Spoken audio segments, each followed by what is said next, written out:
A IA é nossa amiga, entende o que queremos dizer, vê contexto até em frases desconexas. Hoje, vamos pedir para o Gemini entender nossos rabiscos e fazer aplicações interativas. Esse é o assunto de hoje do... Eu sou o Grog e comigo estão Nelson Porto e Mark All. Mark, o que você vai mostrar para a gente hoje? Fala, Grog, tudo bem? Cara, você já teve naquela situação onde você sabe o que você quer, mas você não consegue se expressar? Você consegue desenhar o que você quer, mas você não consegue colocar aquilo em palavras? Acontece comigo todo dia. Pois é. Você saiba que o Gemini, e não apenas o Gemini, mas outros modelos de LLM, permitem que você faça entradas multimodais. O que isso quer dizer? Quer dizer que eu posso entrar com diversos tipos de conteúdo, associando esses conteúdos entre si, tipo texto, com desenho, com vídeo, com som. E a partir disso, o modelo, ele consegue compreender o que você está tentando comunicar ali e te dar uma resposta. Certo? Pode ser um texto ou pode ser uma aplicação, um projeto interativo, como eu vou demonstrar hoje. Eu fiz 3 modelos, viu, Grog, para mostrar como que esse tipo de recurso ele pode funcionar. O primeiro deles é um modelo que eu fiz um rascunho de um smile, que é uma carinha sorrindo, e desenhei ali alguns controles interativos, né? Eu anexei o desenho na caixa de prompt, pedi para ele fazer em HTML, CSS e JavaScript. Veja, o tanto que é simples a entrada. Eu não expliquei muito, eu só desenhei ali um controle, nível de sorriso, posição dos olhos. E aqui, usando o Canva do Gemini, ele me construiu uma ferramenta interativa que permite alternar o sorriso, posição dos olhos. Ficou maravilhoso. Você pediu com o desenho de um guardanapo e ele fez um programa para você. É isso que você está me dizendo? Exatamente. Porque se eu fosse descrever isso só com texto, com prompt, eu teria que pensar como um programador. Faça uma elipse, posicione uma elipse menor no centro, 50... Enfim, é muito complicado você fazer uma descrição precisa e objetiva.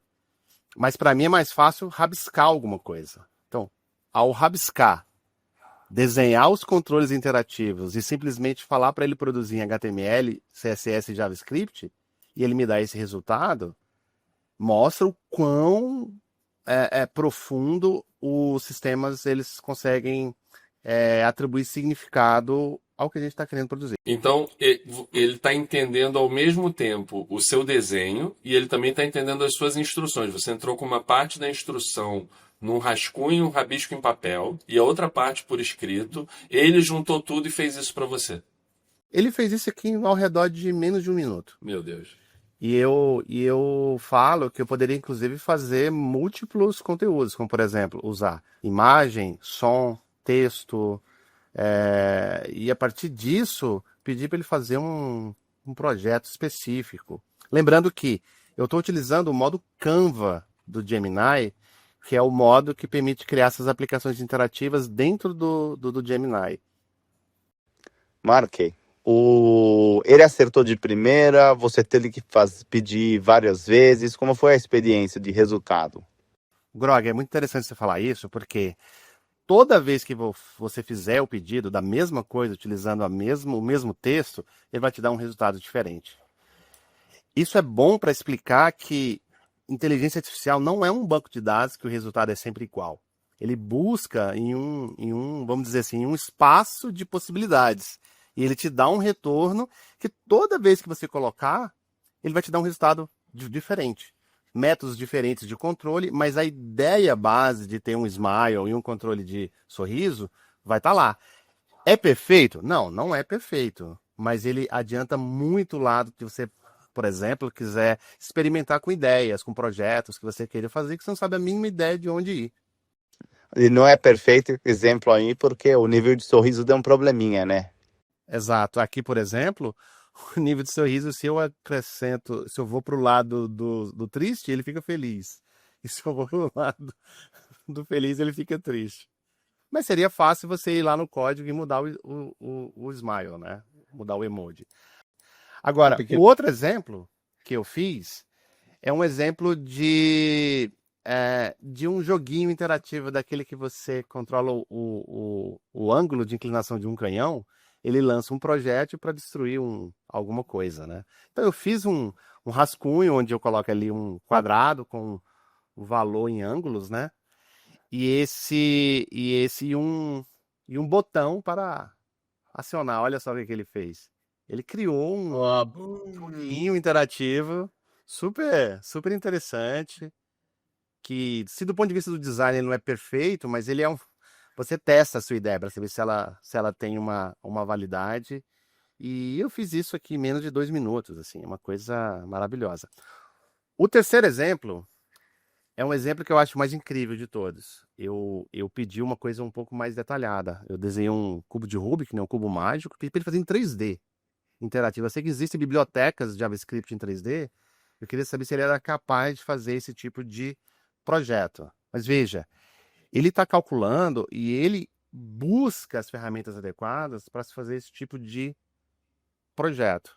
Lembrando que você pode pegar esse código e abrir num editor e fazer os ajustes que você quiser e precisar para o seu projeto. Olha que incrível isso aqui. É um cubo, onde eu tenho opções de controle, ele tem alguns bugs ali, mas ele demonstra exatamente como que funciona um cubo, né? E eu coloquei um botão de resolver, ele faz, na realidade, um processo de resolução do cubo. É incrível. Eu fiquei impressionado com esse resultado. Você só escreveu um botão resolver, você não deu instrução nenhuma sobre o que aquele botão faria. Nenhuma. Eu simplesmente fiz um rascunho de um cubo de Rubik, desenhei um losango e escrevi resolver. Ele compreendeu que eu queria um botão ali para fazer isso. E esses métodos de controle aqui, U, D, F, R, L, sabe? Ele criou dele para fazer algum mecanismo interativo de controle. E se eu rodar isso aqui novamente, ele vai me dar um outro resultado, um outro resultado, um outro resultado. Muito bom! Pode crer. E vocês já sabem, sexta que vem estamos de volta com mais